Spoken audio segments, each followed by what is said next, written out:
Ang anim na sunod na panalo ng Indiana Pacers ay pinutol ng impresibong depensa at nag-host ang Indiana Pacers sa Boston Celtics noong Sabado ng gabi sa sagupaan ng dalawang informed na koponan sa Eastern Conference. Pumasok ang Pacers sa laro na may pinakamahabang sunod na panalo sa liga habang ang Boston ay nanalo ng 8 sa kanilang huling 10. Ito ay magiging isang natatanging laro sa mga tuntunin ng mga matchup. Binago kamakailan ng Indiana ang kanilang panimulang lineup upang magdagdag ng higit pang laki, bukod sa iba pang mga bagay, sa kanilang pagbubukas ng 5, ngunit pareho silang nawawala sina Andrew Nembhard at Bruce Brown noong Sabado kaya kailangang bantayan ni Jalen Smith ang isang perimeter player para sa blue at gold. Ang Pacers ay magkakaroon ng pagkakataon na pagsamantalahan ang mas maliit na manlalaro na naglalaman ng Smith o Miles Turner sa kabilang dulo.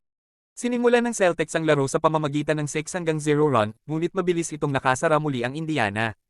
Gayunpaman, malinaw na sa unang 5 minuto ng aksyon na magkakaroon ng Boston ng ilang mga laban na maaari nilang parusuhan upang madaling makapuntos. Kailangang tapusin ng Pacers ang mga paglalaro ng tuloy-tuloy kung magpapatuloy sila. Ngunit nahihirapan silang manirahan laban sa isa sa mga nangungunang depensa ng liga, at natagpuan nila ang kanilang mga sarili sa 14-5 sa kalagitnaan ng unang quarter. Ang Celtics ay mukhang mahusay sa hindi gaanong kaakit-akit na dulo ng court ng maaga. Nagpatuloy iyon sa mga huling bahagi ng pambungad na frame. Ang road team ay tumaas sa 21-10, may 18 minuto pasado alas 3 pa sa yugto. Sa oras na iyon, ang Pacers ay 4/17 mula sa field. Hindi sila maka-score o makabuo ng magandang hitsura, kaya nahirapan silang makasabay. Ang mga pagkakataon ng Indiana ay bumuti nang ang sentro ng Celtics na si Kristaps Porzingis ay bumalik sa locker room na may injury, bagaman. Si Jason Tatum ay pumunta sa Boston sa kahabaan ng opening frame, at ang Celtics ay nauna sa 20-17 pagkatapos ng 12 minuto. Ito ay isang bihirang malupit na yugto ng offensiba para sa Pacers na hindi natuloy. Nanguna si Smith sa asul at ginto sa maagang 5 puntos. Nagbukas ang ikalawang quarter sa malakas na paglalaro mula sa Celtics na nagawang itulak ang kanilang pangunguna hanggang 15.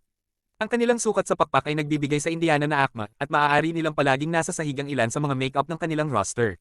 Ngunit may tugon ang Pacers. Nagpunta sila sa isang 8-0 run sa ilalim ng 1 minuto habang ang quarter ay umabot sa gitnang yugto nito at iyon ay nagbawas sa kalamangan ng Boston sa 7.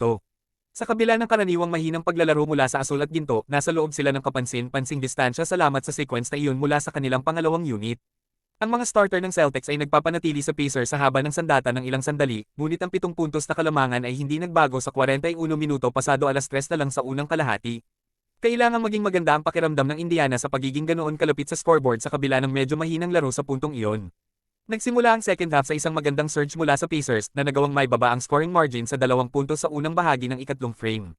Nakuha ni Derek White ang kanyang pang-4 na foul para sa Boston sa panahon na iyon at kinailangan niyang mag-check out sa laro, isang makabuluhang sandali para sa Celtics. Nagawa ng Boston na palawigin muli ang kanilang pangunguna sa susunod na ilang minuto, at ang kabagsikan ng laro ay isang malaking kwento hanggang sa puntong iyon. Sa labas ng Celtics na nangingibabaw sa mga huling bahagi ng unang quarter, alinman sa koponan ay hindi nakapagpigil ng momentum para sa makabuluhang mga stretches noong Sabado. Ito ay isang laro ng pagtakbo. Ang Pacers ay nagkaroon ng susunod na run at pinutol ang Boston lead sa 3-14 minuto pasado alas 3 sa orasan sa ikatlong yugto.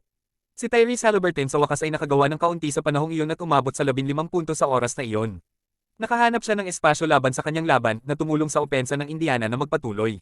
Napanatili ng Boston ang kanilang kalamangan sa pagtatapos ng ikatlong quarter. Isang matigas na shot ang ginawa ni Jaylen Brown para bigyan sila ng 2-possession lead sa huli ng frame, ngunit hinayaan nilang manatiling malapit ang Pacers sa huling mga biyahe pababa ng court. Ito ay 84-81 pagpasok ng huling quarter. Si Brown ay may 26 puntos para sa Celtics habang si Haliburton ay may 15 para sa Pacers. Nagsimula ang fourth quarter sa Boston run na pinalawig ang kanilang bentahe sa 8 puntos sa unang ilang minuto ng yugto. Kahit na nagkaroon ng momentum ang Pacers, nagawa ng Boston na mapanatili ang kanilang pangunguna at manatiling nangunguna, na isang kredito sa kanilang kakayahang manatiling maayos. Nahanap muli ng road team ang kanilang uka sa susunod na ilang minuto. Naghahanap ng espasyo si Tatum at ginagawa ang lahat, umiskor ng 9 na puntos sa unang 4.5 minuto ng pagsasara. Dahil dito, umabot siya sa 32 para sa laro, at ang Celtics ay nakakuha ng 15 puntos na lead. Nag-improve na naman ang defense nila. Ito ay higit pa sa parehong para sa susunod na 2 minuto na pinapaboran ng Boston dahil sila ay malaki. Nauubusan na ng oras ang Pacers, bumagsak sila ng 13 puntos may 5 minuto pa, hindi sila nakabalik. Ang Boston ay patuloy na gumulong at napanatili ang kanilang double-digit na pangunguna. Nanalo sila sa 118 hanggang 101.